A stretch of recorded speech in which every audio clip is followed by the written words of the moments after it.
नमस्कार, पोल खोल न्यूज में आपका स्वागत है। इस वक्त हम हैं पोल खोल स्टूडियो में। जैसा कि आपको हम कल से लगातार दिखाने का प्रयास कर रहे हैं कि पोल खोल न्यूज के जो संपादक हैं सुनील सोनी जी और फणींद्र सिन्हा जी, उनके साथ विधायक पुत्र के द्वारा मारपीट की गई और काफी उन्हें चोटिल कर दिया गया। उसके बावजूद भी भारतीय जनता पार्टी के सभी पदाधिकारी और स्वयं विधायक पूरी तरीके से मौन धारण किए हुए हैं। वह विधायक मजबूर हैं या फिर कोई वजह है जो अपने पुत्र के खिलाफ नहीं बोल सकते हैं, और वही समाज में कोई दूसरा व्यक्ति करता है तो यही भाजपा कार्यकर्ता पदाधिकारी कभी घंटा बजाने का काम कर देते हैं तो कभी किसी न किसी तरीके से विरोध प्रदर्शन करने का कार्य करते हैं। तो जैसा कल से हम आपको लगातार लोगों से मिलवाते आए हैं, उनकी प्रतिक्रिया आपको दिखाते आए हैं। आज हमारे स्टूडियो में हमारे साथ जुड़ रहे हैं विश्व हिंदू परिषद के उपाध्यक्ष कमलेश गुप्ता जी। आइए उनसे बात करते हैं इस पक्ष को लेकर और जानने का प्रयास करते हैं कि वो इस घटना को किस नजरिए से देखते हैं।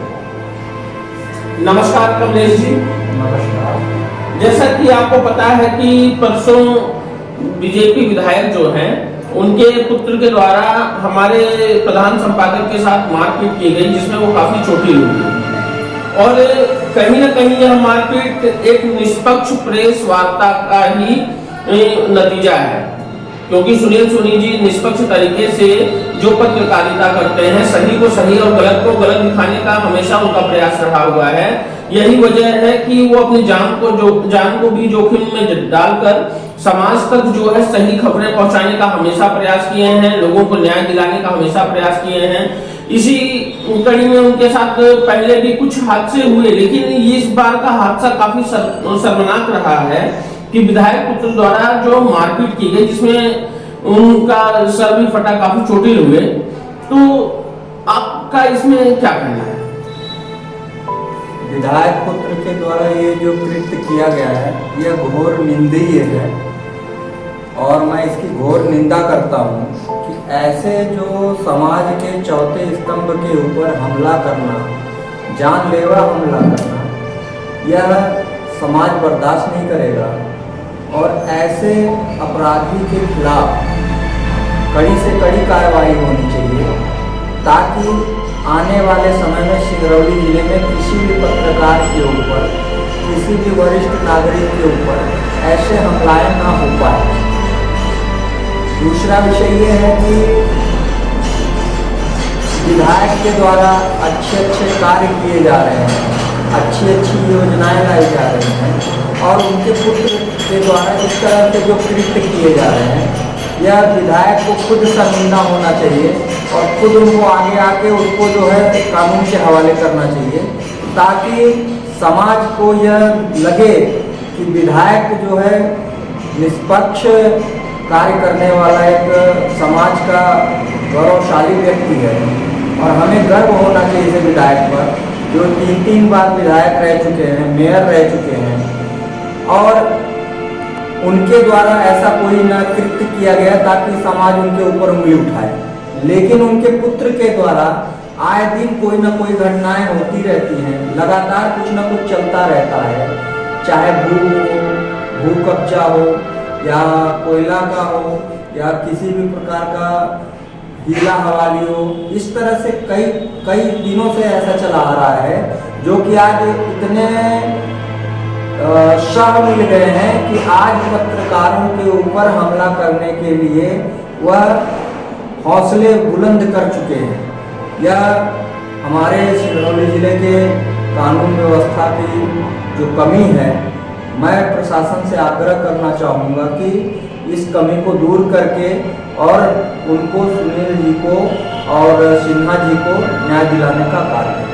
कहीं न कहीं एक चीज सामने आता है कि जब सिंगरौली विधायक के पुत्र द्वारा ही यह घृणित कार्य किया गया और उसके ऊपर कार्रवाई नहीं हो रही है, तो कहीं न कहीं पिता का सहयोग, पिता का सह होगा, तभी वो इतना आगे बढ़ पाए हैं। पिता का सहयोग प्रत्यक्ष रूप से तो नहीं हो सकता, अप्रत्यक्ष रूप से हो सकता है।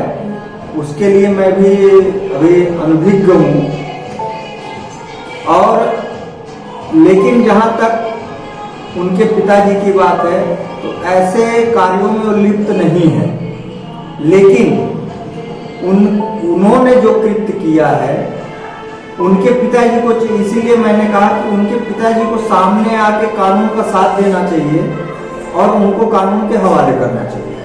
तो इसके पहले भी उनके पुत्र के द्वारा कई घटनाएं की गई। अगर ऐसा है कि समाज में एक घटना छुपा ली जाती है, 2 घटना, लेकिन कई बार सामने आ रहा है कि उनके पुत्र के ऊपर FIR वगैरह भी है, लोग जानने का प्रयास भी कर रहे हैं।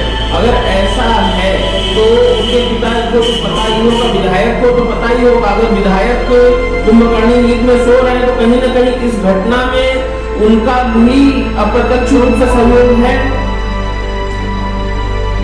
यह मैं तो नहीं जानता हूं, लेकिन हो भी सकता है कि उनका अप्रत्यक्ष रूप से सहयोग हो सकता है, तभी तो उनका पुत्र खुलेआम घूम रहा है, कानून का उल्लंघन करके घूम रहा है। इसीलिए मैं उनसे, विधायक से आग्रह कर रहा हूँ, प्रशासन से आग्रह कर रहा हूँ, ऐसी गतिविधियां अपने सिंगरौली जिले में दोबारा नहीं होनी चाहिए। धन्यवाद कमलेश जी। जैसा कि आप देख रहे हैं, एक सिंगरौली विधायक का मुहावरा बहुत ही ज्यादा फेमस है कि मेरी तो कोई सुनता ही नहीं। वही उसी कड़ी में जैसे कि कमलेश जी आज हमसे जुड़े, वो बताए विधायक की गतिविधियों के बारे में और विधायक पुत्र के गतिविधियों के बारे में कि आखिर ऐसी क्या वजह है कि विधायक अपना पुत्र मोह त्याग नहीं रहे हैं। क्या समाज में जब अपने परिवार की बात, अपने पुत्र की बात आती है तो वहां पर इंसाफ दम तोड़ देता है? क्या यह सत्य है? अब देखना यह है कि कब भाजपा वालों की नींद खुलती है, कब भाजपा से कोई भी एक व्यक्ति इस मतलब पीड़ित घटना को लेकर आगे बोलने के लिए कदम उठाता है। जैसे जैसे आगे बात होंगी वैसे वैसे हम आप तक खबर पहुंचाएंगे। कैमरामैन राहुल के साथ अमित सिंह, धन्यवाद। हमारे चैनल को सब्सक्राइब करें, घंटी का बटन दबाना न भूलें, जिससे नई अपडेट आपको समय समय पर मिल सके।